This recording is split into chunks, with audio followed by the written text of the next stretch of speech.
Hello and welcome for this short video on what to do after you Zoom. In the Zoom meeting we had earlier and in some of the other videos, I've talked about, when you finish your Zoom meeting, it will automatically save. Something that I might not have been very clear about is what to do with the files that you get. Because Zoom just doesn't give you one video file and you're like, oh, that's the video file. It actually gives you a folder. And so I wanted to walk you through that folder to show you, what to do with everything. So right now I'm going to go over here and I'm going to click on my Finder. And if you see this folder right here, okay? That folder right there is what Zoom gave me after the meeting. So I'm going to double click it. And there are four things inside of that folder. It has an audio only, which you can probably guess what that one is. Chat, playback.m3u, and Zoom MP4. First off, don't worry about playback.m3u, okay? I'm saying it for two reasons. Number one, I don't think we need it. And number two, I have no idea what it is, so we don't need it. Next, the audio only. Let's say you were having class and maybe students said something, or you just felt like maybe they would be too identifiable, like the child raised his hand and gave his address and his social security number or something weird like that, and you don't want to put pictures of the children on there. Well, then you can use the audio only when you upload it.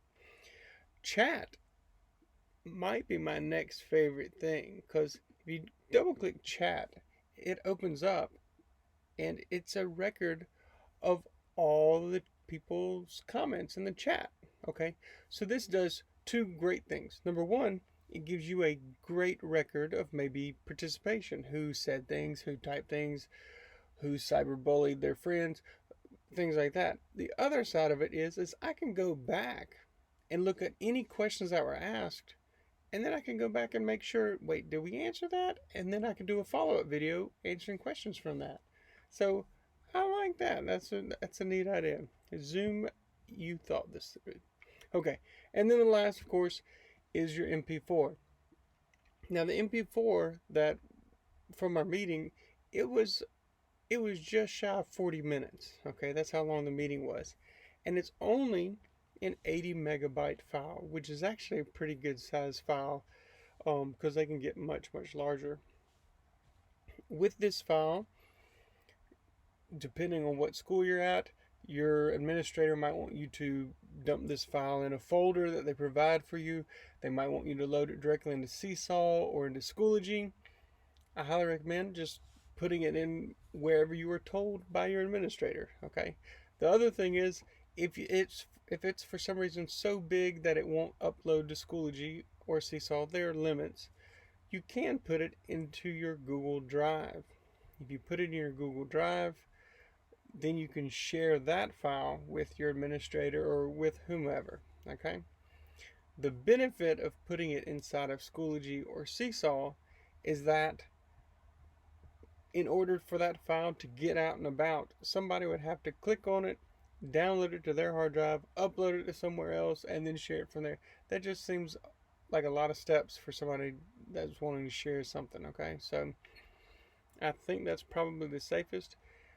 When we are doing this, once again, these Zoom meetings, it's just like a class. Okay, so when you're speaking to your students, well, you'll be able to interact back and forth. And so when you upload it, for people who have missed class or maybe want to go back and see, wait, what did the teacher tell us about the week?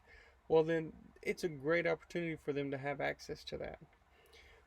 If you have questions on what to do with these files, please contact us, contact your administrator. We'll all be very helpful, right? Okay, so I don't know what I was trying to say at the beginning of that, but we ended with very helpful. So any other questions, just holler at us and have a good night.